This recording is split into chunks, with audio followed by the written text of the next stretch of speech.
Yo creo que en aquel momento, antes hablaba del léxico de la crisis y hay un léxico también de las guerras, como guerras humanitarias o como intervenciones humanitarias.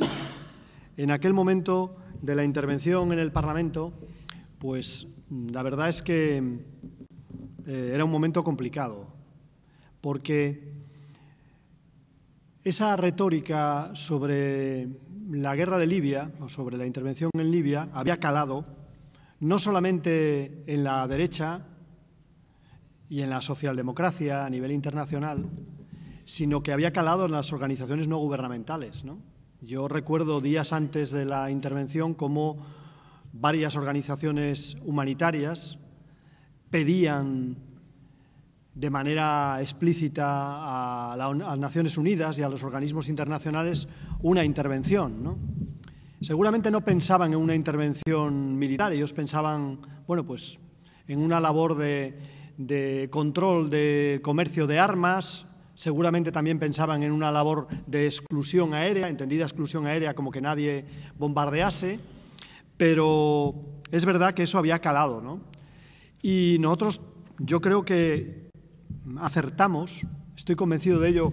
En ese momento estaba convencido con el corazón y con la cabeza, pero ahora estoy más convencido todavía de que acertamos manteniendo una posición crítica e incluso arriesgándonos a quedarnos prácticamente solos en el Congreso de los Diputados. No es la primera vez, pero bueno, era un tema delicado. De hecho, las encuestas que se vienen realizando desde entonces, inicialmente había un apoyo mayoritario y ahora hay un equilibrio, aunque parece algo muy lejano. Sobre todo las guerras estas que son bombardeos desde los aviones, a la gente le parece menos guerra, ¿no?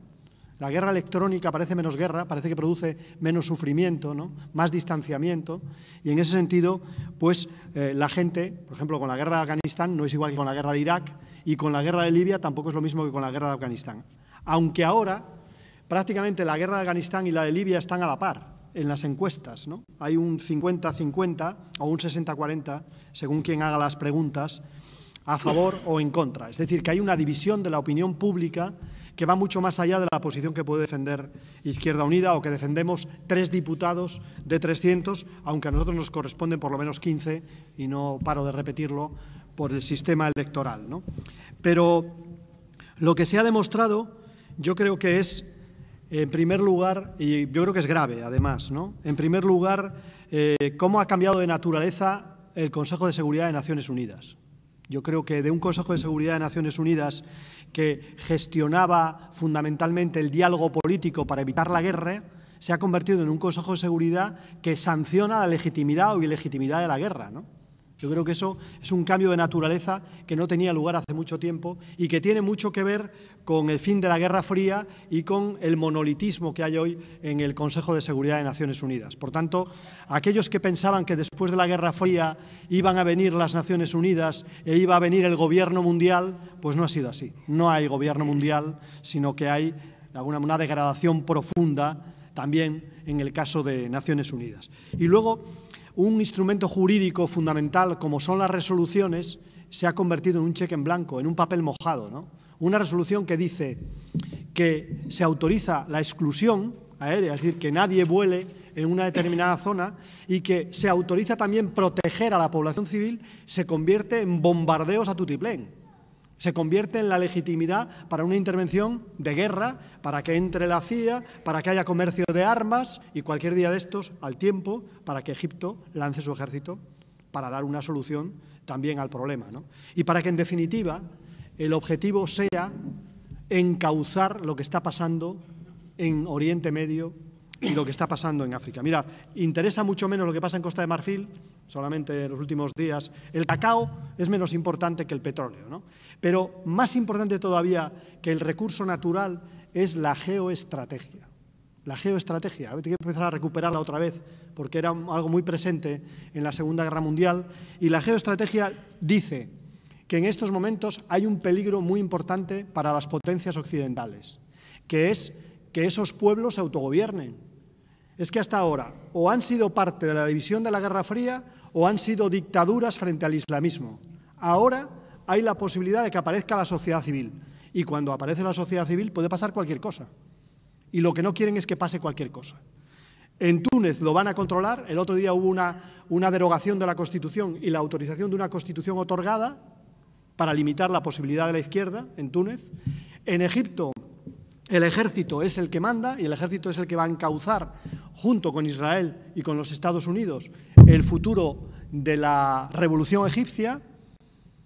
Y por otra parte, en Libia, bueno, pues digamos que es un buen escenario, ¿no?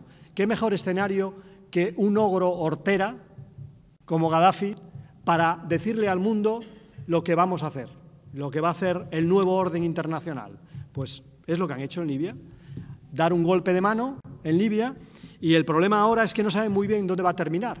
El problema es que no saben muy bien dónde va a terminar este proceso y probablemente termine con la peor de las pesadillas, y es que se divida Libia, que se divida en dos partes Libia y que, por tanto, digamos que la inseguridad en el norte de África esté servida, y sabéis que Libia es de los sitios donde mayor influencia tiene Al-Qaeda del Magreb, con lo cual, digamos que tenemos la cosa complicada.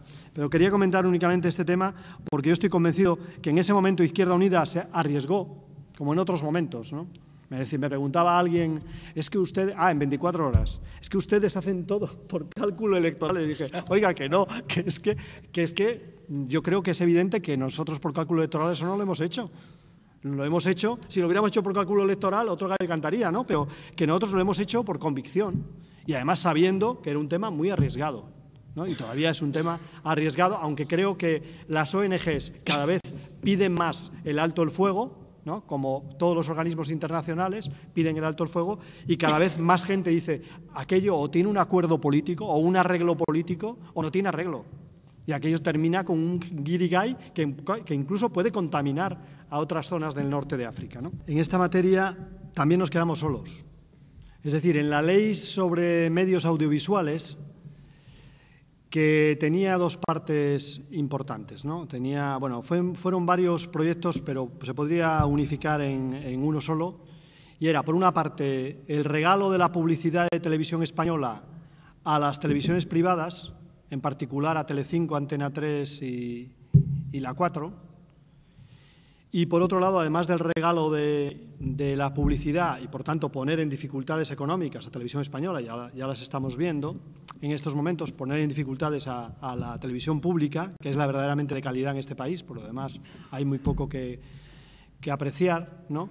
Por otro lado, también abrir el espectro de la TDT a todos el que fuera capaz de comprar ese espectro, ¿no? Y nosotros, en esa materia, lo que le planteamos en las enmiendas, aparte de rechazar la supresión de la publicidad de Radio y Televisión Española e intentar mantener los patrocinios, porque estábamos convencidos de que íbamos a tener problemas económicos, como tenemos. Por otro lado, lo que intentamos también era evitar las subcontrataciones en la TDT. Es decir, evitar que alguien que recibe una adjudicación, que recibe 3 o 4 cadenas, normalmente 3, ¿no?, que coja una de ellas y se la subcontrate a un cutre, que es lo que está pasando en este país, ¿no? Pero yo creo que en esa materia el Partido Socialista quería dos objetivos. Primero, congraciarse con televisiones privadas que él piensa que le pueden tratar bien en una campaña electoral. Me refiero fundamentalmente a las televisiones berlusconianas italianas, ¿no? Cosa que no ha ocurrido y ni va a ocurrir. Pero bueno, yo creo que el Partido Socialista prefiere una televisión amiga a una televisión pública. Desgraciadamente le pasa con muchas cosas, ¿no? Una empresa amiga a una empresa pública, bueno, pues eso es lo que ha pasado en relación a este tema. Pero luego, en relación a las subcontrataciones, yo me preguntaba, ¿pero por qué no limitan las subcontrataciones? ¿Por qué no poner, por ejemplo, una barrera para que todo este tipo de libertad digital, intereconomía, toda esta gente no pueda acceder a una cadena de televisión? Bueno, para mí me parece la respuesta bastante obvia, que el Partido Socialista piensa todavía que puede fracturar a la derecha española. Y se equivoca radicalmente. Es decir, que creando medios de comunicación y favoreciendo medios de comunicación de la extrema derecha, aquí se va a producir una ruptura entre el 1 o 2 millones de votos que puede tener la extrema derecha y los 8 millones o 7 millones del Partido Popular. Y lejos de producirse esta fractura, lo que hacen esas televisiones es alimentar junto con otros medios de comunicación, lo más extremista de la derecha y contaminar a tope. No solamente contamina la vida política, sino la vida cultural del país, ya lo vemos, ¿no? La degradación que hay en materia de televisión. Pero yo creo que es otro de los temas por los que el Gobierno no pasará a la historia, ¿no? Por los que el Gobierno será recordado, digamos, como un Gobierno que no hizo los deberes desde un punto de vista, no digo de izquierdas, digo desde un punto de vista democrático, ¿no? Es el tema este de la TDT, ¿no? Mi madre cada vez que voy a casa me dice, bueno, ¿qué habéis hecho con la TDT? Y digo yo, nosotros nada, nosotros intentamos pararlo, pero la situación es verdad que da asco, ¿no? Y bueno, pues es el reflejo de esas estrategias políticas, ¿no? Y también el reflejo, por otra parte, también de un determinado nivel político y cultural, desgraciadamente, ¿no? Yo creo que el tema del Sáhara es la gran hipocresía de los gobiernos españoles a lo largo prácticamente de toda la vida democrática de este país, ¿no? El Partido Popular ahora echa en cara al Partido Socialista y al Gobierno su actitud con respecto al Sáhara y su preferencia por el Gobierno marroquí. Pero el Partido Popular, que hablaba de, ¿cómo era?, de una, era algo así como neutralidad activa era, pues hizo muy poca fuerza en favor de los derechos del pueblo saharaui, ¿no? Lo que pasa que es verdad que el Partido Socialista se ha alineado claramente con las posiciones de Marruecos y ha intentado, tanto en el Consejo de Seguridad de Naciones Unidas como en las relaciones internacionales, aislar al Frente Polisario. Yo creo que eso es evidente y creo que es uno de los reproches más importantes que se le pueden hacer en materia de política exterior, con otros también, como he dicho antes, pero este es muy relevante, ¿no?, en relación al pueblo saharaui, a sus derechos y al derecho de autodeterminación del pueblo saharaui. La pregunta es cuál ha sido el conjunto de factores que ha llevado a este cambio en la posición española. Y por lo que yo conozco del Ministerio de Exteriores, primero, bueno, el Ministerio de Exteriores es como si fuera una gran formación geológica, ¿eh? El de Economía se parece también, pero el de Exteriores es una formación geológica en capas, ¿no? Entonces, normalmente el Ministerio de Exteriores, como el de Economía, son capas muy conservadoras, muy conservadoras. Es decir, no son favorables a los derechos de los pueblos para nada, ¿no? Digamos, el aparato funcionarial, ¿no? Y sobre esas capas es sobre las que van asentándose los distintos gobiernos, ¿no?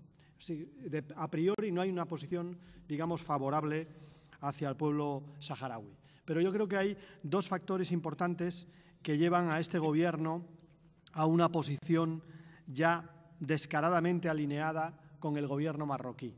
Por una parte, la cuestión económica, ¿no? La cuestión económica creo que es muy importante, interviene de forma clara en relación al tema pesquero, en relación a los fosfatos, en relación a todo lo que puede ser el conjunto de las riquezas naturales del Sáhara. Pero hay una parte política muy importante y que se ve también en el caso libio. Si al gobierno de Aznar le reprochábamos su convicción euroatlántica, es decir, su tendencia siempre a buscar la alianza con los Estados Unidos para pesar algo en Europa, esa era la política del gobierno de Aznar.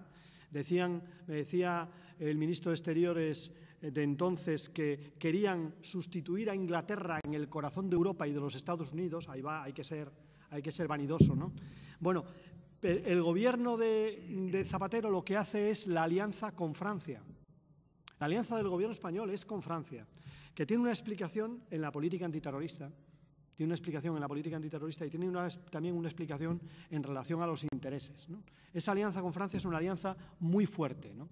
Y es la que lleva, por ejemplo, al gobierno a aliarse totalmente o alinearse totalmente con Francia frente al derecho de autodeterminación del pueblo saharaui, y es el que lleva al gobierno a liderar también la posición en Libia, que lleva a alinearse con el Napoleón Sarkozy que tenemos ahora, que parece que no solamente en Libia, sino también en el último conflicto en África, ¿no? Yo creo que esas son las razones fundamentales y, por tanto, yo creo que ¿cuáles son los aspectos positivos? Yo creo que los aspectos positivos hay una parte sociocultural, que es el pozo de responsabilidad que hay en este país para con el pueblo saharaui.